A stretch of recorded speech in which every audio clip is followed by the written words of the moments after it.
Hello folks, it's Space Chaser again. Welcome to another model review video.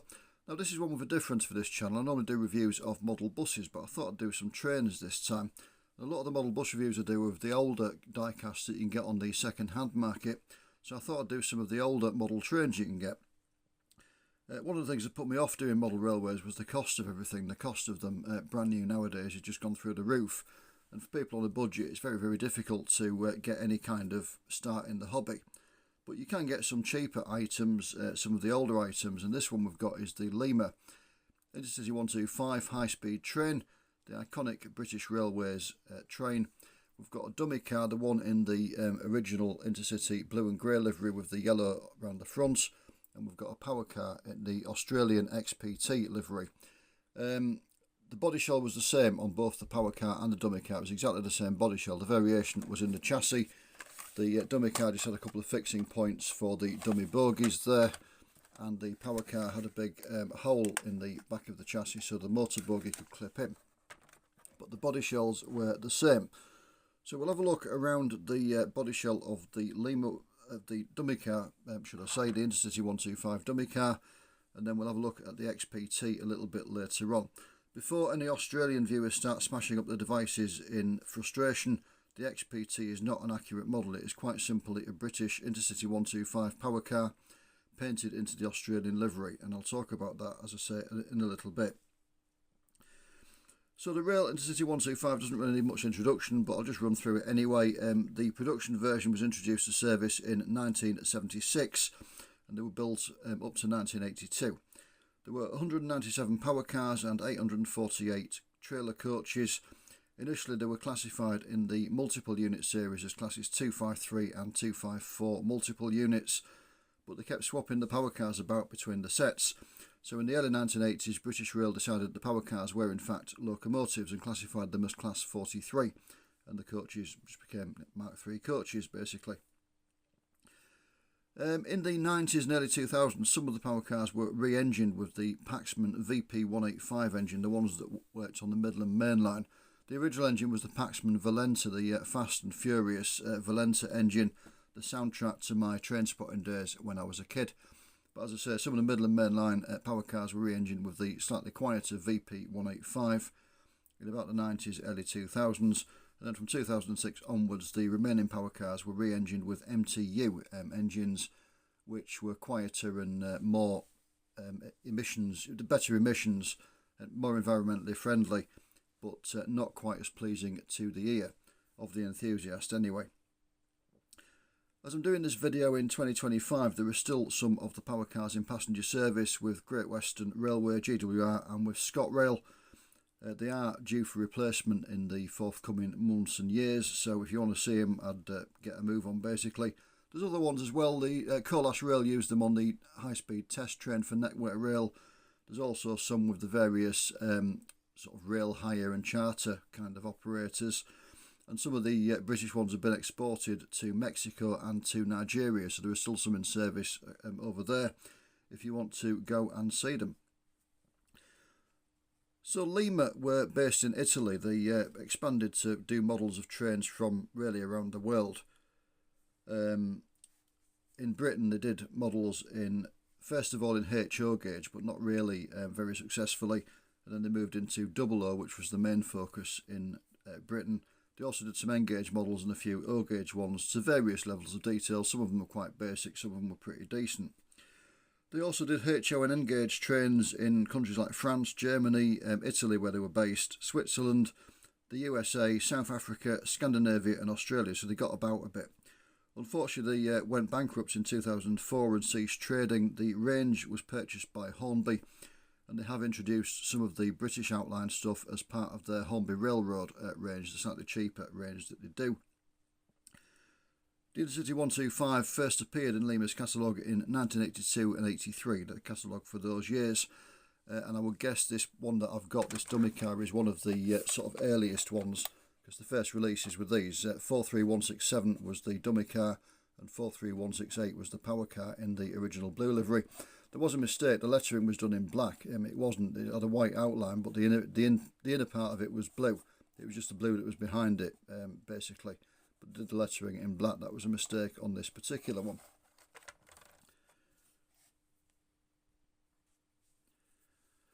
So before we start the look around, I should just mention that there's quite a lot of antipathy towards the motors in Lima models. They had the basic pancake motor, as it was called, and people have taken to the internet many times over the years to criticise its performance, etc. Now, the XPT model was introduced in 1984, and I believe this is probably one of the original ones. As I say, we'll talk about the XPT in a little bit, but I just wanted to show you something.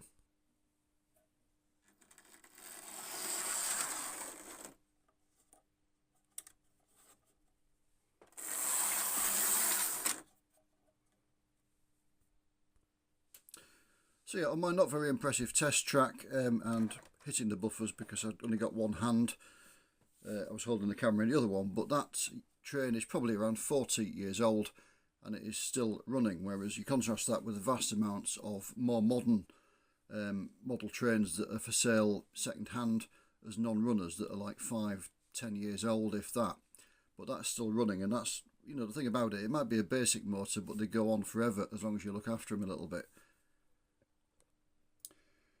Anyway, with that said and done, let's have a look around the British Rail Intercity 125 dummy car.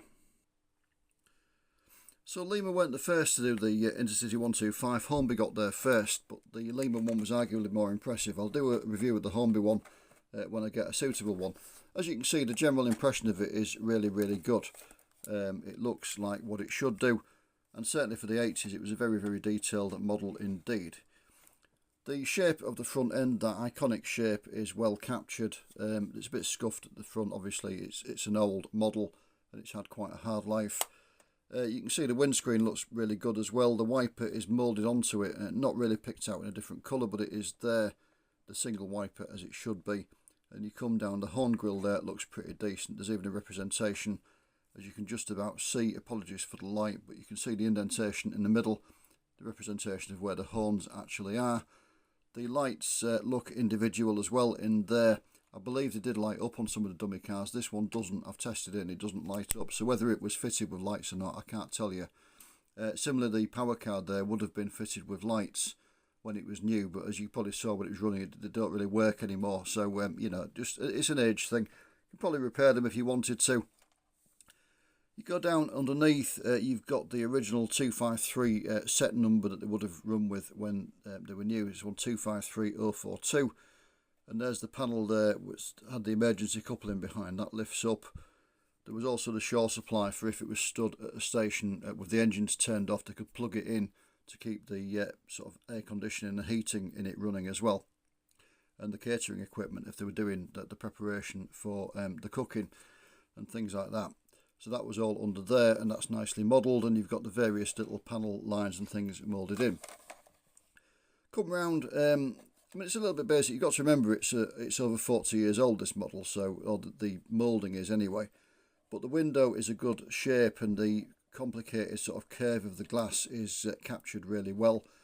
The driver's handles, the handrails, they're plastic, but they're picked out in a relief colour, which is really nice, and not the kind of detail you would expect from the early 80s, to be fair.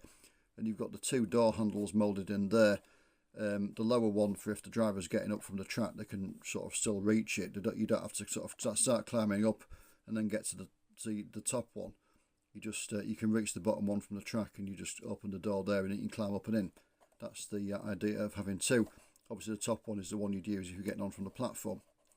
The little indentation there is actually the fire system activation thing, the manual override. For the fire system, you broke the glass and pulled the handle in there, so it should have glass over it, but it hasn't. I mean, you wouldn't expect that, certainly from a casting of this age. It should be picked out in red around it as well, like a red square round, but that's something you could quite easily do yourself as a bit of extra detailing. As we said, the lettering is wrong. It's in black where it shouldn't be, but hey, you know, it's in the right place, it's the right size, and unless you look at it really hard, you can't really tell it is black. You know, normal viewing distances anyway for a model. The grill's pretty decent. It's not, it doesn't go all the way through, but it's a pretty good attempt, again, from a moulding that was introduced in the early 80s. And then you've got the handrails again there next to the big door for the guards and luggage compartments. The door itself well modelled with the window in there. And then the thing that stood the Lima one out from the Hornby one had a little window there, as some of the power cars did. Most of them didn't have that window, so Lima modelled the version that didn't have it. As you can see, it's just a solid panel. I'll talk about the smashed up bit in a moment, don't worry about that. The bogies are really good for their age as well. Just let me shine the light on them so you can see them. Got the step there for the driver to get up, the secondary suspension springs and all that kind of thing. Sorry, the primary suspension springs, should I say. Lifeguard on the front sticking down and all that kind of thing. It's very, very nice indeed. You can see the damper in the middle, the thing going up at an angle, and there's various bits and pieces of the underframe equipment modelled quite nicely there. You've even got the, you can see the gauge on the fuel, the fuel gauge, should I say. You can see the needle on it there, look, moulded in. The circular thing just underneath where my light is, and various battery box panels and vents and things. I mean, again, to say it was first released in about 1982, it is a really, really nicely detailed model. The one thing about buying models of this age is that they are often, they've often had quite a hard life, and this one has. At some point it's clearly been dropped, so the corner has been smashed off completely. You can see the part of the side and part of the inner end is missing, but that's not a problem. I can fix that. What I'll do is I'll pop the body off, I'll put something behind it, like a bit of card or something, just to kind of make a former in and just fill it in with some milliput filler, and use the card to help the milliputs set, and then just take the card away, basically, because I can repair it, it's not an issue. Not that much detail on the inner end, but you have got the connecting door there, complete with its handle and the various rivets and things down there. And there's a bit of a representation of the corridor connection as well, quite basic. But again, it was to allow, it was done in that basic fashion to allow the train to go around sharper, like train set curves, without them banging into the one on the coach and derailing. Go around to the second man side of it. Again, I'm struggling with the light, I do apologise for this. The lighting is not always great in my little studio, and today is one of those days where it is not.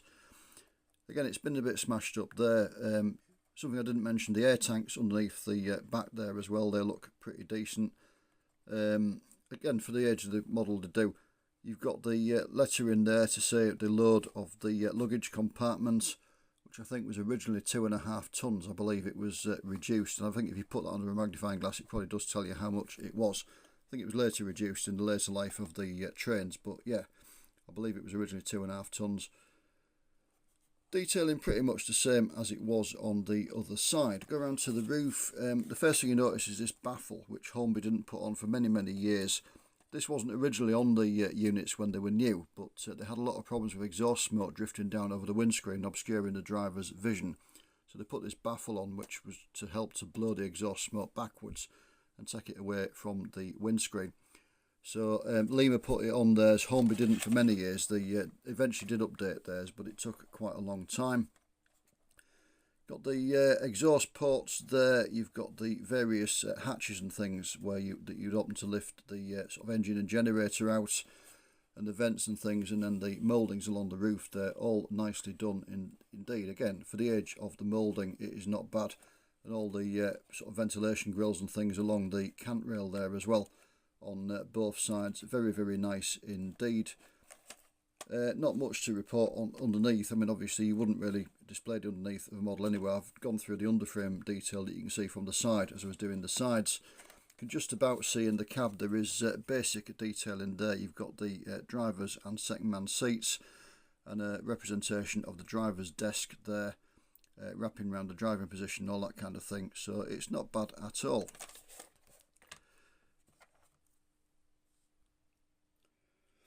So let's have a quick look at the XPT. So in 1979, Commonwealth Engineering in Australia, known colloquially as Comeng, signed a contract to do a version of the Intercity 125, the XPT it became known. The actual vehicles were higher and wider than the British ones. The loading gauge in Australia is a lot more generous, and therefore they didn't have to make them quite as small as the British versions. So the Lima one is wrong, as was the Hornby one. Hornby did a version of theirs in this livery as well, and they are wrong. They're too low. There should be a lot more on the roof there. The roof stuck up a lot higher above the cab window, and it should be a bit wider, and there's various other things that I will go through in a moment. The first of the Australian built versions were handed over in August 1981. Some extra trailer coaches were built in 1986. I should mention the trailers, they weren't anything like the Mark IIIs. Lima and Hornby did do versions of their coaches in this livery, but they are completely wrong. The actual coaches had corrugated sides. I'll show you this picture in a book I've got. You can see the coaches there. You can also see what I mean about the much taller appearance of the front end of the unit and various other things which I'll talk about in a moment. But yeah, you can see the coaches are completely different to the British version. So this livery modelled was the initial livery for the XPTs. In late 1990, one set was taken in for refurbishment, and it appeared in very early 1991 in a new livery of basically blue and white. And they were all painted into the new livery over the next year or two. There was an extra order in 1990 and 1991 for 4 power cars and 13 more coaches, but unfortunately Comenge had closed in 1990, so the contract went to ABB, Asia Brown Boveri, who'd taken over Comenge's designs.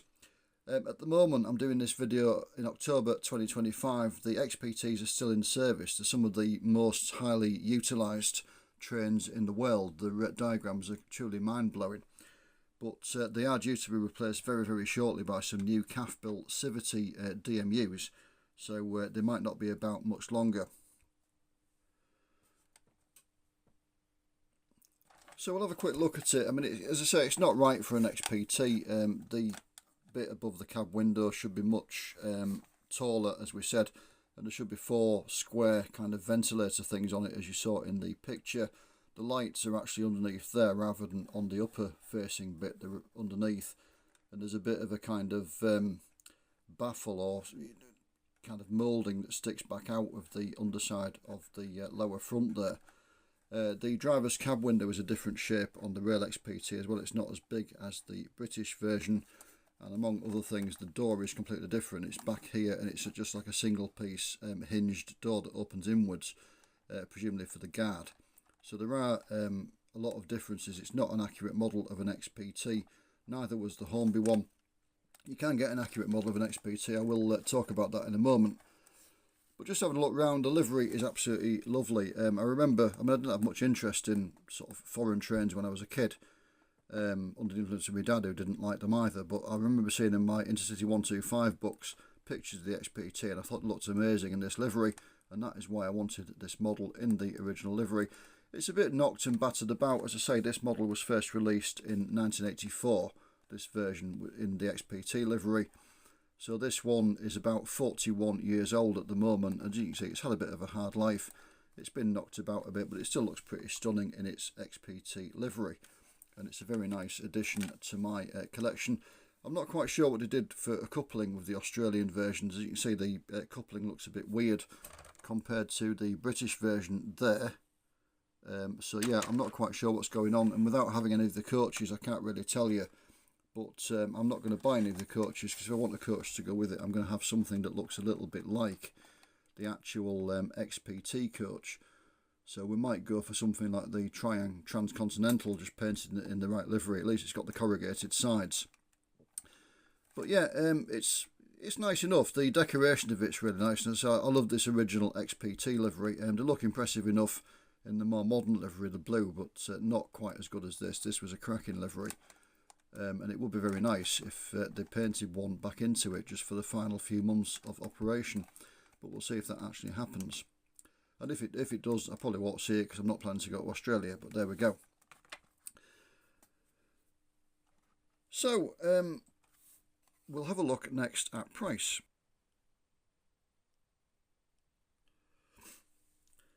So how much will a Lima Intercity 125 set you back? Well, that's the bonus of buying these old models, because if you want one of the new ones, you're looking at hundreds and hundreds of pounds, basically.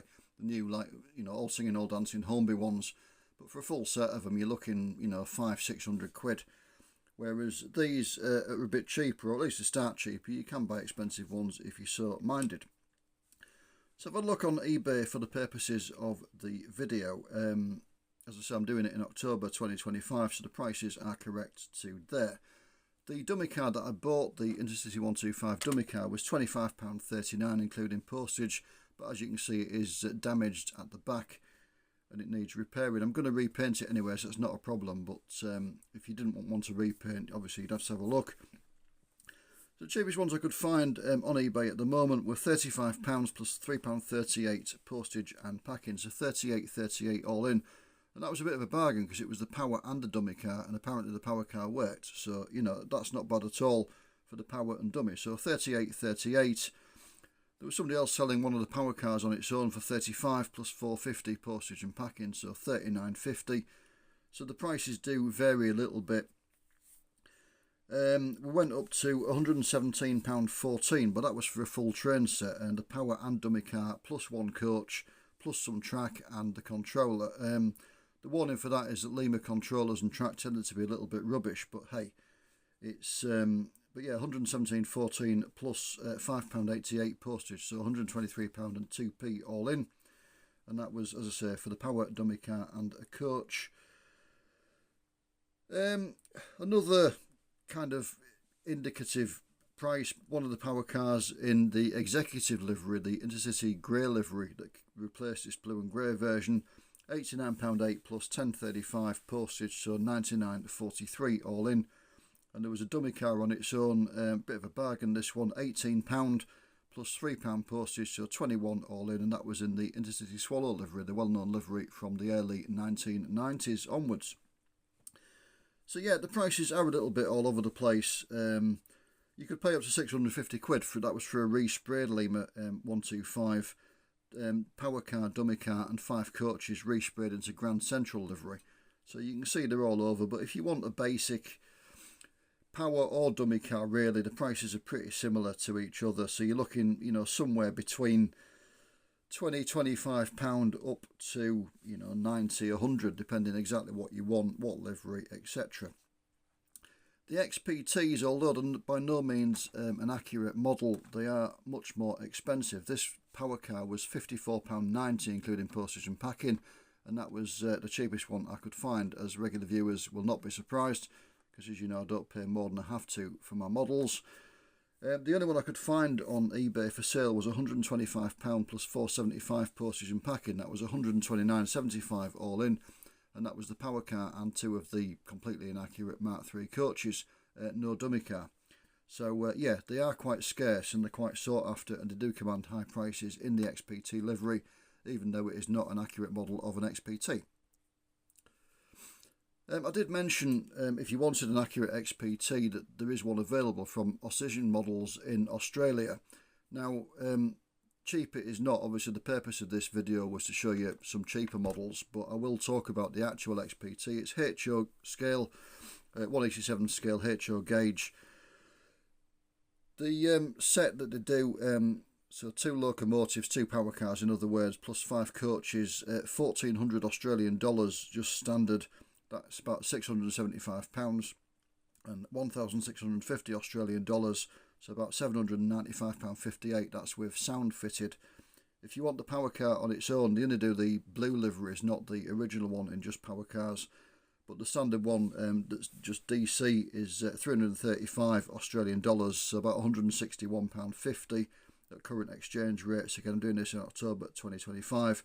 If you want a DCC sound fitted one, 465 Australian dollars, £224.21. Bear in mind that you have to order them from Australia. Australian models are based in Australia, so you need to order them from Australia, so the postage will be on top of that, and it will be quite expensive.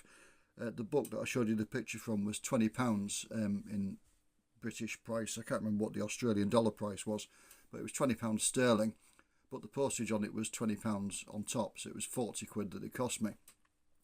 So that gives you some idea of what you pay for postage. So the postage will be on top and it will be quite expensive.